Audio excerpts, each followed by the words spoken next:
안녕하세요. 신현진 세무사입니다.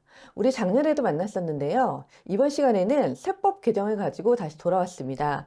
FP 전문성 향상을 위한 세금 상담 실전 보장성 보험편 시작하겠습니다. 이번 시간에는 보장성 보험의 세법상 정의에 대해서 살펴볼 거고요. 그 다음에 우리 고객들이 주로 만나는 고객들이 궁금해하는 가입 고객의 관심사는 어떤 건지 그 관점에 맞춰서 제가 답변을 준비했습니다. 그 다음에 단체 보험 계약에 대해서 설명드릴 거고요. 그 다음에 이런 것들을 모두 합해가지고 실전 화법으로 이번 시간에는 준비해봤습니다. 그래서 보장성 보험의 불입시 세액공제와 보험 차익 수령 시 비과세에 대해서 고객에게 전문적으로 설명할 수 있는 기회가 되셨으면 좋겠습니다. 보장성 보험의 세법상 정의. 보장성 보험이라는 개념을 먼저 알고 계셔야 되죠. 보장성 보험은 만기 시 지급받는 급여가 납입한 보험료를 초과하지 아니하는 것. 보기 쉽게 설명을 드리면은 이렇게 환급금이 보험료보다 작은 거예요. 그게 보장성 보험이고, 그 다음에 이거랑 비교해서 다른 거는 저축성 보험인 거죠. 저축성 보험은 이게 아니라 납입 원금보다 더 많은 돈을 돌려받는 구조인 거예요. 그래서 우리 보장성 보험 보통 이런 것들이죠. 생명보험, 상해보험, 손해보험 이런 것들이 있습니다. 그래서 아마 여러분들이 현장에서 만나는 보험들은 이런 보험료가 많을 거예요. 그 다음에 보장성 보험과 저축성 보험 과세를 한번 비교해 볼게요. 우리 이번 시간은 초점이 보장성 보험이에요. 그렇죠? 이거는 사망이나 질병이나 상해 등 위험을 보장하는 보험인 거고, 사고나 질병 보험금 수령할 때 납입 기간과 금액과 상관없이, 이게 중요하죠. 조건 없이 비과세를 해주겠다. 어떤 거? 사고, 질병 보험 수령을 했을 때, 그래서 소득세 전액 비과세. 어떤 거? 소득세예요. 상속세가 아니라 소득세를 전액 비과세 해주는 거고, 이거와 비교해서 우리 세 번째 시간에 저축성 보험도 설명을 드릴 건데, 저축성 보험은 목돈 마련이나 노후 대비예요. 그래서 10년 이상 유지가 필수고 납입 한도의 제한도 있어요. 그 다음에 요건을 미충족 시에 과세를 해주는데, 비과세 요건 충족 시에만 비과세 된다. 그래서 이거는 뒷시간에 설명드릴 거니까 뒷시간 거 설명 듣고 다시 와서 들으시면 더 이해가 잘 가실 거예요. 핵심 정의를 3대고 다시 한번 간단하게 설명을 드리면은 1. 환급금 제한. 만기 환급금이 납입 보험료를 초과하지 않는다. 그렇죠? 초과하면 저축성이라고 했고요. 그 다음에 2. 위험 보장. 질병, 상해, 사망, 재산 손해 등 위험 보장을 주목적으로 합니다. 그래서 생명, 손해, 상해 이런 보험들이고요. 그 다음 공제 표시 3. 계약서 영수증에 보험료 공제 대상이 명시되어 있어요. 그래서 증빙 확인이 필수이고요. 그 다음에 두 번째로 개인 보장성 보험 단계별 세금 타임라인을 한번 볼게요. 이렇게 좀 넓게 보셔야지 여러분들이 이게 이런 세금이 부과가 되는구나 이런 걸 알 수 있는 것 같아요. 그래서 우리가 보장성 보험에 가입을 하고요. 그 다음 연금 아니고 보장성 보험 가입을 하고, 이거는 우리 2월달에 근로자들이 연말정산으로 세액공제 신고를 해요. 그리고 사업자는 안 된다는 게 중요한 거죠. 보장성 보험료의 세액공제는 근로자만 되는 거고 사업자는 안 된다. 그 다음에 만기나 사고 때 보험금을 수령을 하는데, 이때 사망이나 질병사고 보험금은 소득세가 전액 비과세 되는구나. 그쵸? 근데 상속세는 별도로 검토를 해야 돼요. 상속세는 뒤에서 설명드릴 거고, 그 다음에 최근에 또 유류분 구하라법에 따라서 유류분제도 개정이 됐어요. 그거와 관련돼서도 제가 한번 설명을 드리니까 다음 강의 한번 들어보시면 좋으실 것 같아요. 그리고 이런 것들은 납입 기간과 무관하게 비과세가 된다. 이게 중요한 것 같아요. 그다음 상속세 별도 검토는 이거 한번 읽어보시면 좋으실 것 같은데, 부모가 보험료를 내면서 자녀가 수익자다. 그러면 보험금을 받을 때 증여세가 과세가 되고, 그 다음에 사망보험금도 상속인이 받으면 상속세가 과세된다. 이런 내용이 있는데, 이거는 뒤에서 어떤 경우에 과세가 되는지 설명을 드릴 거예요. 다음 보장성 보험 가입 고객의 관심사에 대해서 살펴볼게요. 제가 이렇게 주제를 선정한 이유는 여러분들이 이 주제 포인트별로 딱 그 내용을 열심히 공부한 다음에 그 내용을 고객들이 질문할 때 그 파트만 딱 뒤져가지고 설명을 할 수 있게끔 제가 일부러 준비를 했고요. 첫 번째 이제 가입 고객의 관심사가 네 가지가 있어요. 보장성 보험은 세액공제 효과를 고객은 궁금해합니다. 근로소득 연말정산할 때 실질적으로 세금 절감액을 궁금해해요. 근로소득세를 얼마나 줄일 수 있나요? 그렇죠? 그 다음으로는 개인사업자 공제, 자영업자 프리랜서도 동일하게 보험료 공제를 받을 수 있는지를 확인을 합니다. 개인사업자인데 보험료 공제가 가능한가요? 그 다음 세 번째로 사망보험금 세금, 사고나 질병으로 받는 보험금에도 세금이 부과되는지 궁금해합니다. 사망보험금도 세금을 내야 하나요? 그 다음에 가족보험료, 배우자나 자녀나 부모님 보험료를 대납했을 때 공제가 가능한지를 묻습니다. 그래서 남편, 아이 보험료 내줘도 공제가 되나요? 이렇게 하는데 이 큰 네 가지 주제를 지금부터 제가 하나씩 짚어드리도록 하겠습니다. 근로소득세를 얼마나 줄일 수 있나요?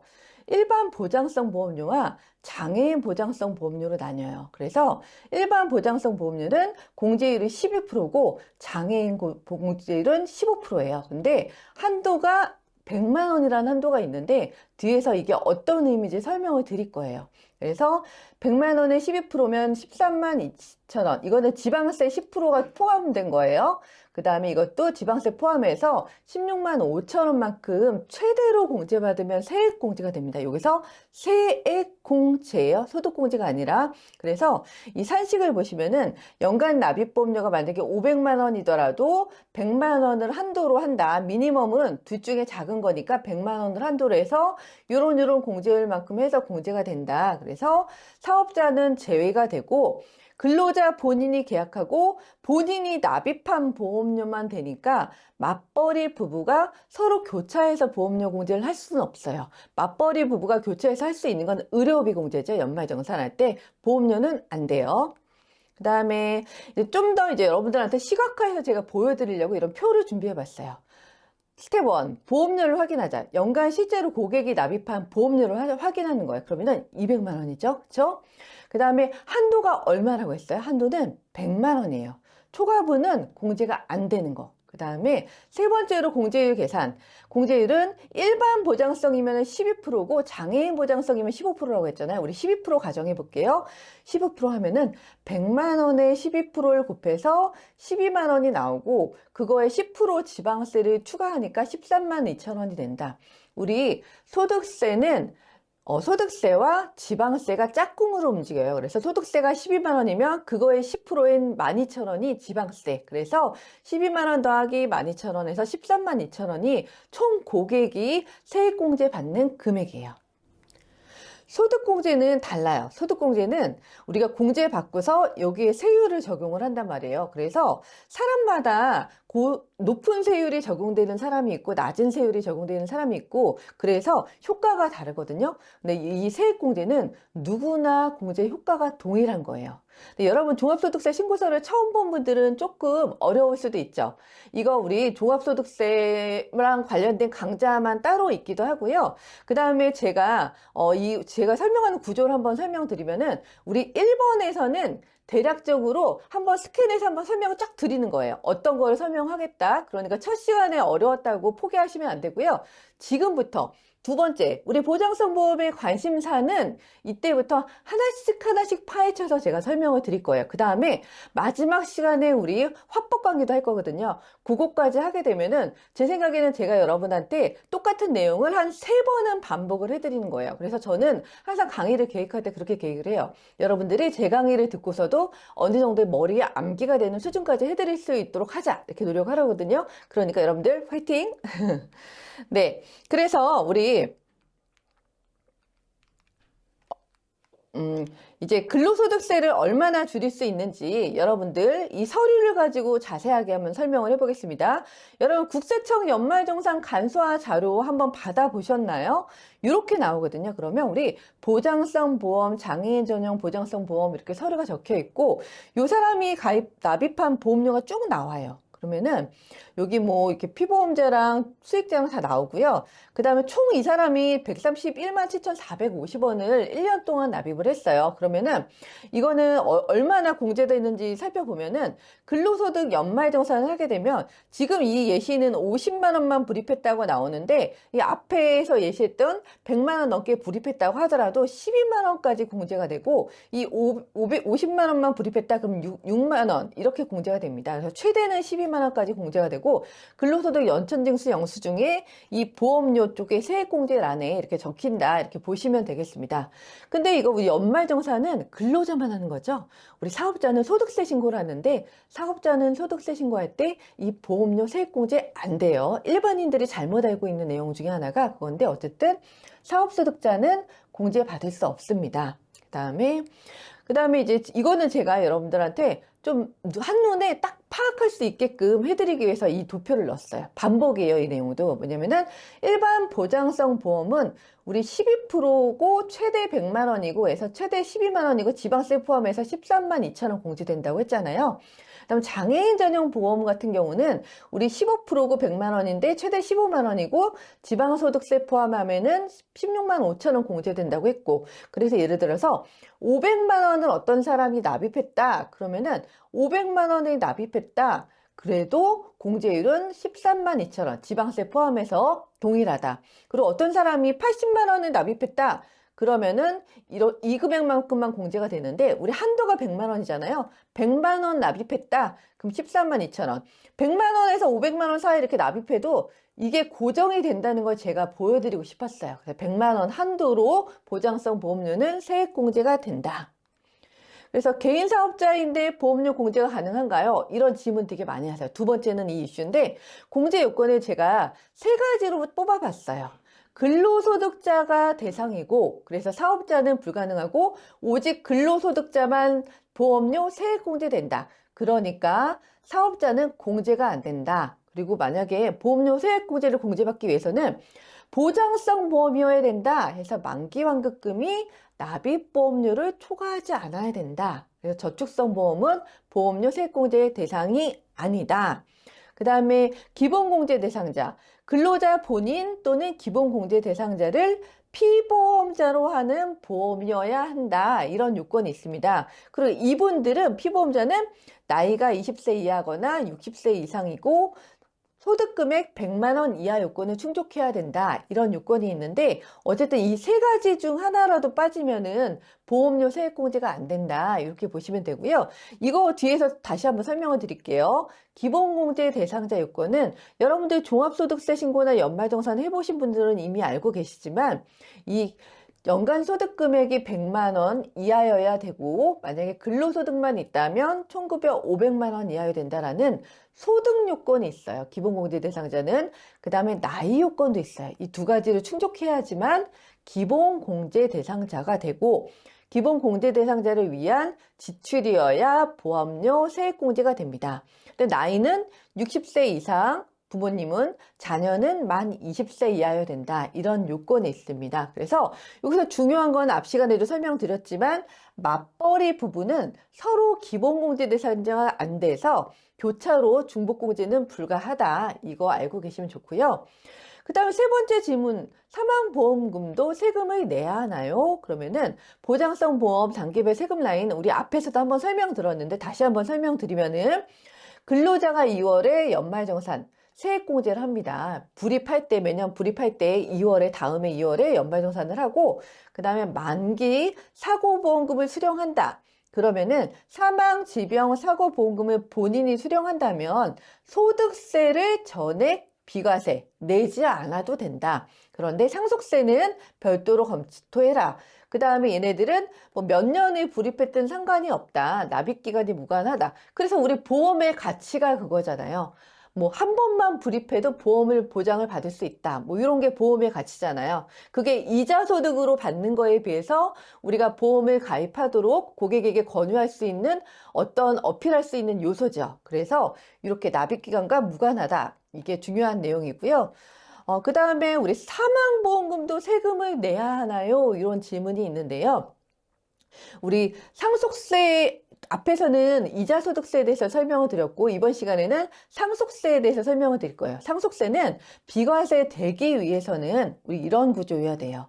계약자가 자녀, 상속인이 자녀여야 되고 그 다음에 피보험자가 부모님이고 수익자가 자녀여야 돼요. 그 다음에 자녀가 돈을 내고 있어야 돼요. 자녀의 소득으로. 이래야지 이 보험금을 자녀가 받았을 때 상속세가 면제되는 요건이 됩니다. 그래서 우리가 유리분 같은 소송 제도의 변경과 관련해서도 이 부분이 또 포인트거든요. 이때 설명을 드릴 거고. 그런데 이런 구조면 상속세가 과세가 돼요. 어떤 구조냐? 계약자가 피상속인 부모님이고 그 다음에 이 부모님이 보험료를 납부한 거죠. 그렇죠? 계약자가 피상속인 경우 이런 경우에는 상속세가 과세가 됩니다. 그래서 여러분들이 이런 구조로 보험을 설계해드리면 안 돼요. 보장성 보험도 이 부분 꼭 주의하셔야 되고요.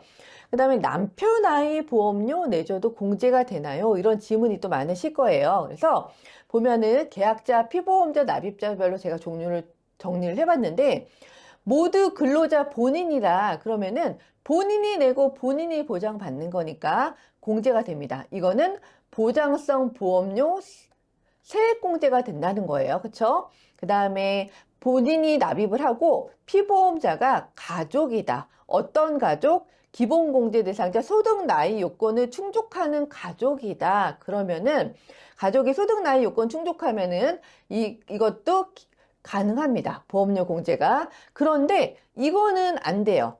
납입을 배우자나 타인이 보험료를 납입을 했고 피보험자는 근로자다. 그러면은 본인이 낸 게 아니기 때문에 이거는 불가능합니다. 그래서 실질 납입자가 본인이어야 그래야지 보장성 보험료 세액공제가 된다. 이것도 포인트고요. 그래서 맞벌이 부부는 이렇게 몰아주기가 불가하다고 했는데 근데 이거 제가 열심히 설명드렸는데 앞에서도 우리 연말정산 간소화자료 보셨듯이 보통 일반인들이 보장성 보험료 내는 게 100만 원이 넘어요. 뭐 자동차 보험도 있고 뭐 생명보험도 있고 여러 가지도 있어서 실손보험도 있고 해서 보통은 많이 넘어서 이것까지 이렇게 많이 까다롭게 보지 않아도 보통은 100만 원 한도에 딱 걸려서 12만 원 정도 공제받으시는 분들이 많으세요. 그 다음에 세 번째로 우리 단체보험 계약에 대해서 설명을 드리겠습니다. 단체보험 계약 흐름 및 절세 구조를 먼저 설명드리면은 단체보험은 사업주가 종업원을 위해서 계약을 드는 거죠. 그래서 피보험자 및 수익자가 종업원이고요. 그래서 사업주는 그러면은 종업원을 위해서 보험을 가입시켜 주는데 사업주는 어떤 게 이득일까요? 이득이 있어야 사업주도 가입을 뭐 해줄 거 아니에요. 종업원 거를. 비용 처리가 돼요. 비용 처리가 돼서 납입보험료 전액이 송금, 필요경비가 인정된다. 그러면 사업주가 어떻게 되는 거예요? 세금이 줄어드는 거죠. 개인이면 소득세, 법인이면 법인세가 줄어드는 거죠. 그래서 종업원의 복리후생비나 혹은 보험료 계정으로 손익계산서에다 이렇게 적게 됩니다. 그 다음에 종업원 같은 경우는 어떤 혜택이 있을까요? 물론 뭐 보장을 받는다는 혜택도 있는데 이렇게 회사가 종업원을 위해서 돈을 내주지만 회사가 내주는 보험료 중에 1년에 70만 원 이하다. 그러면 근로소득세 비과세요. 아, 근로소득세도 내지 않고 회사한테 보장을 받는 개념이죠. 그렇죠? 그런데 70만 원 초과분은 근로자의 급여 상해로 보아서 세금을 내야 돼요. 근로자가. 그래서 웬만하면 70만 원 이하로 설계하시는 게 좀 절세 혜택이 좋아요. 그래서 그 다음에 이거 되게 중요해요. 이렇게 계약자는 사업주 회사여야 되고 피보험자는 종업원, 수익자는 종업원 이런 구조가 그래야지만 이런 절세 혜택을 누릴 수가 있습니다. 그래서 수익자를 종업원 구조로 빼야 절세 혜택을 누릴 수 있다는 게 초점이고 그래서 단체 순수 보장성 보험, 만기의 납입보험료를 환급하지 아니하는 보험이고 단체 환급부 보장성 보험, 만기의 납입보험료 이내 환급하는 보험 이런 보험이어야 이렇게 계약했을 때 이런 절세 효과가 있다. 이렇게 보시면 되겠습니다. 그 다음 단체보험 불입 시에 근로자 비과세에 대해서 다시 한번 설명을 드릴게요. 근로자가 비과세되는 경우가 있고 과세가 되는 경우가 있다고 했어요. 어떤 소득으로? 근로소득으로. 그래서 종업원의 상해, 질병 등 위험 보장을 위한 보험이어야 되고 연 70만 원 이하 회사 부담 보험료 기준으로 연 70만 원 이하인 경우에는, 그 다음에 만기 환급금이 없거나 납입보험료 인해서 환급되는 이런 보험이다. 그러면은 회사가 근로자를 위해 내준 보험료가 비과세가 된다는 내용이고, 그게 아니라 이 연 70만 원이 초과했다. 그러면 초과분은 과세가 됩니다. 어떤 소득으로? 근로소득세로 과세가 됩니다. 그 다음에 만기 환급금 수령 시 과세가 된다. 이런 내용을 보시면 되고요. 그래서 핵심 포인트, 이 단체 보험은 우리 연 70만 원 이하로 설계를 하자. 70만 원 초과씩 그 초과분은 급여로 본다. 이렇게 보시면 되고요. 그래서 단체보험 가입 시 단체 순수 보장성 보험 또는 단체 환급부 보장성 보험 형태로 가입해야 비과세 혜택을 극대화할 수 있다. 이게 어떤 보험인지는 앞에서 한번 설명을 드렸죠. 세 번째로 종업원 비과세 한도와 주의사항에 대해서 설명을 드리겠습니다. 종업원 비과세 한도, 우리 반복이에요. 그래서 제가 계속 반복해서 말씀을 드리는 거예요. 여러분들 머리에 박힐 수 있게. 종업원의 피보험자, 수익자로 하는 보험으로서, 보장성 보험으로서 연 70만 원 이내의 금액은 근로소득세가 비과세 된다. 그렇죠? 그 다음에 연 70만 원을 초과하는 보험료는 만기 환급금을 종업원이 수령할 때 과세가 된다. 근로소득으로, 그쵸? 상품 요건도 있다. 단체 순수 보장성 보험, 만기 환급금이 없거나 단체 환급부 보장성 보험, 납입보험료 이내를 환급하는 보험이어야 된다. 이런 내용입니다. 그래서 단체 보험은 뭐라고 했어요? 회사는 비용 처리하고 종업원은 비과세해서 실질 소득이 증가하는 효과로 노사가 모두 윈윈 하는 세금입니다. 일단 마지막으로 우리 지금까지 설명했던 이론 내용을 실전 고객 상담 화법으로 다시 한번 반복을 해드릴게요. 보장성 보험료 세액공제에 대해서 설명을 드리면은, 고객님, 이 상품은 연간 100만 원까지 납입보험료의 12%를 연말정산할 때, 근로소득 연말정산할 때 세금에서 직접 빼드립니다. 그럼 100만 원을 내면 12만 원을 돌려받는 건가요? 생각보다 꽤 크네요. 맞습니다. 지방소득세 10%까지 합하면 현금으로 13만 2천 원을 그대로 돌려받으시는 것과 같습니다. 30년을 납입했다고 하시면 총 396만 원을 환급받으시는 거죠. 그렇죠? 셀링 포인트, 여기서 소득공제가 아닌 세액공제라서 세금에서 바로 빼준다. 이렇게 고객한테 직접 차감되어 절세 효과가 있다는 것을 설명을 해주시면 되게 좋으실 것 같아요. 두 번째, 보장성 보험료의 비과세 혜택 설명에 대한 화법을 한번 볼게요. 고객님, 암 진단금으로 5천만 원을 수령하시게 되면 이 돈은 세금이 전혀 없는 전액 비과세입니다. 온전히 치료비와 생활비로 쓰실 수 있어요. 보통 돈을 벌거나 수익이 나면 세금을 떼지 않나요? 은행 이자나 투자 수익처럼요. 일반 금융상품은 수익의 15.4%, 그러니까 이자는 14%에 그 다음에 지방세 1.4% 포함하면 15.4%만큼 세금을 내야 돼요. 근데 보장성 보험금은 5천만 원 전액이 통장으로 들어와도 비과세요. 아픈 것도 서러운데 세금까지 내라고 하면 안 되잖아요. 그렇죠? 여기서 셀링 포인트는 세금이 0원이고 전액 수령을 강조해야 합니다. 그래서 저축성 상품하고, 저축성 상품은 이자소득세가 과세가 되잖아요. 그거와 비교해서 보장성 보험에 숨겨진 혜택을 고객한테 부각을 시키면 좋죠. 세 번째, 개인 사업자도 보험료 공제가 되는지 여부. 고객의 질문, 저는 자영업을 하는 개인 사업자입니다. 근로자가 아니에요. 자영업자예요. 저를 피보험자로 하는 일반 보장성 보험에 가입하고 연간 보험료를 100만 원을 납입했습니다. 이 경우 저 소득세 신고할 때 보험료 세액 공제 되나요? 이렇게 고객들이 질문을 하시는데 안 됩니다. 보험료 세액 공제는 근로소득자에게만 적용되는 혜택입니다. 따라서 개인 사업자는 사업소득에서 공제를 받을 수 없습니다. 단 자동차 보험 등 사업과 관련된 일부 보장성 보험은 보험료 세액공제라는 세액공제는 안 되지만 사업소득 계산할 때 필요경비라고 비용 처리가 돼요. 그래서 얘도 세금을 줄이는 효과는 있어요. 근데 세액공제가 아니라 비용 처리가 된다는 거죠. 그 다음에 단체보험 비용 처리에 대해서 화법을 한번 볼게요. 저는 개인 사업자로 종업원을 피보험자 수익자로 하는, 이 개인 사업자가 종업원을 피보험자 수익자로 하는 보장성 보험에 가입을 해줬대요. 보험료를 납부해 주려고 하는데 사업소득세 계산 시 전액 필요경비 처리가 가능한가요? 비용 처리 가능하냐는 얘기예요. 종합소득세 신고할 때. 네, 가능합니다. 납입한 보험료를 종업원에 대한 급여나 복리후생비로와 사업자의 비용 필요경비로 처리할 수 있습니다. 이때 설계를 이렇게 해야 되죠. 계약자, 개인사업자, 피보험료 종업원, 수익자 종업원 이런 구조로 돼야 되고, 단체보험은 이와 같은 계약 구조로 해야 비용 처리가 명확하고 종업원의 복리후생 증진하고 사업자의 비용 절세 효과를 동시에 누리는 제도라는 것을 강조하시면 됩니다.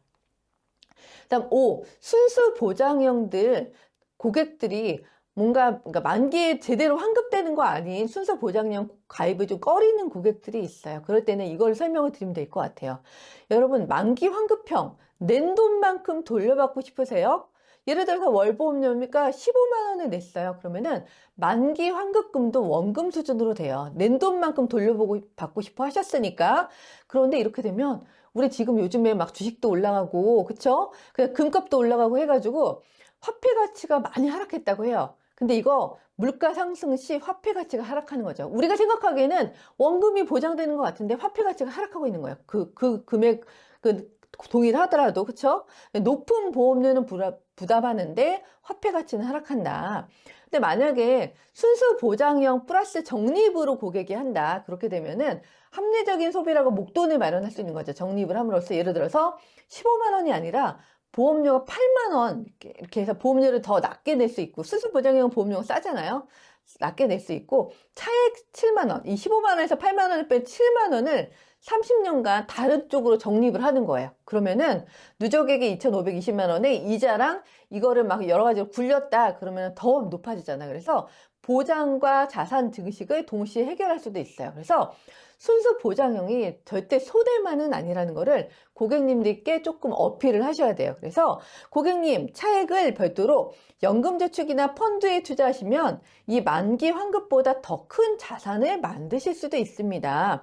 보장은 저렴하게, 저축은 확실하게 분리하세요. 이렇게 말씀을 하시면 고객분들 마음이 좀 흔들리실 거예요. 그 다음에 상담 전 필수 체크리스트 한번 살펴볼게요. 우리 고객들이 보험료 세액공제를 궁금해 하시니까 기본공제 대상자 나이를 확인해야 되죠. 고객 가족의 나이나 소득 요건을 사전으로 확인하고 특히 맞벌이 배우자나 소득이 있는 자녀에 대한 거는 보험료가 공제가 안 되니까 이것도 한번 생각을 하셔야 되고요. 그 다음에 기존 공제 합계를 확인하셔야 돼요. 이미 가입된 보장성 보험료가 연 100만 원 한도 초과했으면 추가로 불입한다고 해도 한도까지밖에 안 되기 때문에 추가로 해도 공제가 안 돼요. 그래서 추가 공제 가능 여부도 한번 파악을 해보시고요. 그 다음 계약자, 피보험자 명의도 중요하죠. 계약자와 피보험자가 기본공제 대상자인지 확인을 하시고 납입 영수증에 세액 공제 대상 여부를 한번 점검을 하셔야 합니다. 완벽한 상담을 위해서 사소한 체크 누락이 고객의 여러분들 신뢰를 떨어뜨릴 수 있습니다. 그래서 꼼꼼한 사전 확인이 전문가다운 상담의 시작이니까 한 번 더 체크를 해주시면 좋으실 것 같아요. 그래서 여러분 이번 시간에는 보장성 보험료 세액공제에 대해서 설명을 드렸습니다. 우리 근로자들만 가능하고 사업자는 안 된다는 거 이제 머리에 탁 박히셨죠? 여러분들이 보험을 판매하는데 도움이 되는 강의가 되었기를 바랍니다. 지금까지 신현진 세무사였습니다. 감사합니다.